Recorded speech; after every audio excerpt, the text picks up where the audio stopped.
So if we're talking about like what God's ontology is, there are certain properties and attributes that we can. Let me explain. Fucking love God, these people. There's certain qualities and attributes that we could recognize and say that yes, that is a property of God. But if we're just talking about like again a rigid designator of a definition, it would just be a being with an unbound power. So I think that was kind of a non-answer. So I'm going to ask it in a more succinct way so we can fully understand what's being said here.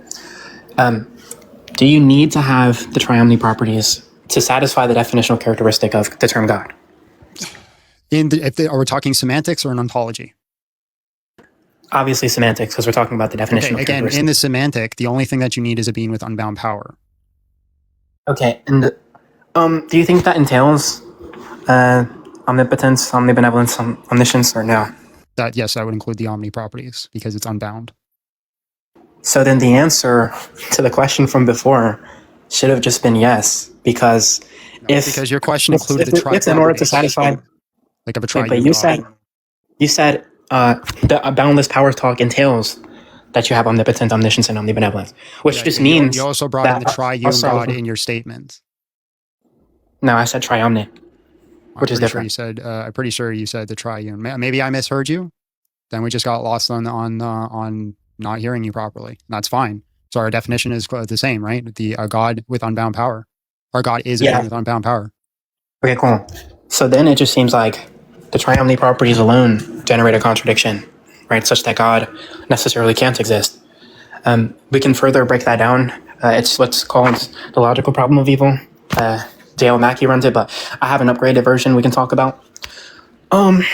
So the goal of the talk here, to be very clear, is just to demonstrate that God is logically impossible or that God necessarily doesn't exist. The argument's going to go as follows. If God exists, he will prevent all evil. All evil is not prevented by God. Therefore, God does not exist. And we have further supplementary. Disagree with P1. Yeah, we have a further supplementary argument for P1. So what it means to be rational, if we just look at like the definition of rationality, we take rationality to be where you act in accordance with your desires, right? If this being is perfectly rational. Hold on. Rationality is to act in accordance with your desires? Yeah, you act in accordance to reasons, and I think reasons are stance dependent. Yeah. Well, hold on. So then reasons are two different things. That's very important. Is it desire or reason? I think desires can serve as reasons. That's not again, you can be a tight token, right? Your desire can entail some of your reason, but that does not mean it's the same thing. For example, I could desire, I could desire to stick my dick in a tree. That doesn't mean I have reason that I should do it. Yeah, I didn't say they're the same, sir. Okay, so is it desire or reason? Yeah, we're talking about you're acting in accordance with your desires, yeah. So a rational being acts in accordance with its desire. So if I'm rational and not a desire to stick my dick in a tree, I should do it? Or if not, I'm being irrational? I don't know what you're talking about there. It just seems like if you're a perfectly rational agent, right, you would always act in accordance with your desires, right? You're an agent. Okay, right? So I should always act in accordance with my desires. If I go and see a sexy tree, should I mate with it? Don't you? I don't know what you mean by should. You're not understanding the point here. If I'm a rational being and I see a sexy tree and I should always act in accordance with my desires, I desire to mate with a tree, should I act in accordance with that? I didn't say should, but also I'm kind of agnostic on the normativity there. To be rational. To be rational. What happened? Okay. Your definition of rationality is a being that acts within its desires, yes? A being that acts on the, yeah. Mm-hmm. Okay, great. So, to be a rational being, if I desire a tree, should I have sex with it? I don't. If you're asking about the epistemic normativity, I'm agnostic on that claim.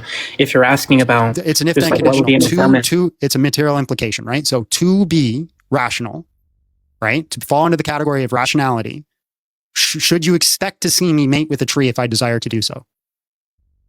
I don't know. I'm agnostic on the normativity, like I said. But well, then your definition doesn't make any sense.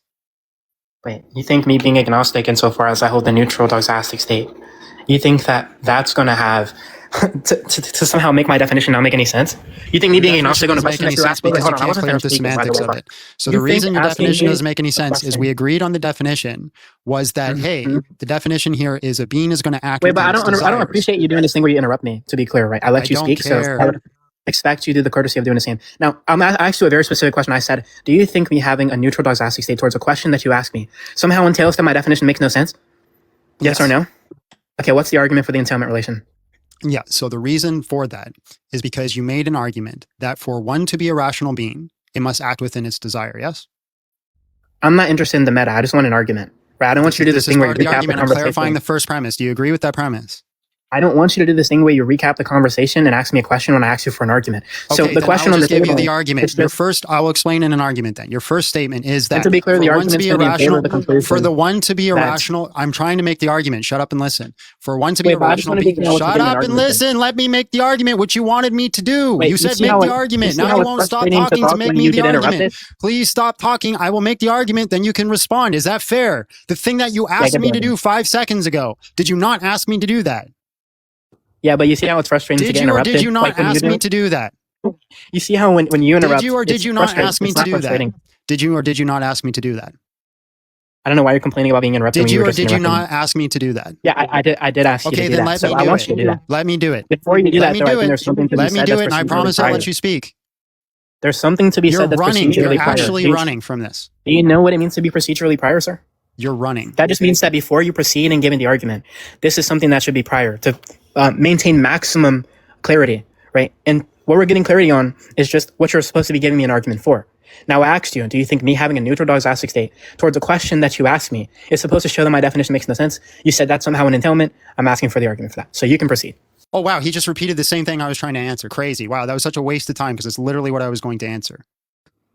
Okay, so you made the original statement that for one to be a rational being or to act within rationality, they have to operate within their desires, in which I asked you a question on what that entails to operate within your desires, and you gave me a neutral state toward doxastic, towards your doxastic attitude towards that, which means... That doesn't force the conclusion that you wanted. Not only does that not force the conclusion that you wanted, but I failed to see how that even... Number one, that's not an argument for the thing I said we wanted an argument for, which is why I clarified it for you about 10 times, and then you proceeded to not give me the argument. So to be clear, the conclusion you were supposed to draw was, therefore, your argument, or therefore your doxastic state entails that your definition makes no sense. Instead, the conclusion of what you just gave was, therefore you're unable to substantiate your position, right? Obviously, those are two distinct conclusions, whereas you gave me an argument for the wrong thing. After complaining about me trying to clarify what you're supposed to give an argument for. Oh my, this is terrible. No. Okay, so do we... Hold on. So my original statement was it doesn't make sense. Have we made sense of your first premise? Your claim on the table Answer the question or get kicked. Have we made sense of your first premise? Yeah, I denied arithmetic validity there, to be clear, sir. So once again, have we made sense of your first premise? I denied arithmetic validity, so I'm not obligated to answer that question. I read a very clear point in the dialectic. Oh, so you're going to run? Yeah. Don't run, man. Don't dodge. No, I'm running. Oh, you are running? This is terrible. Everybody spam run emojis in the chat.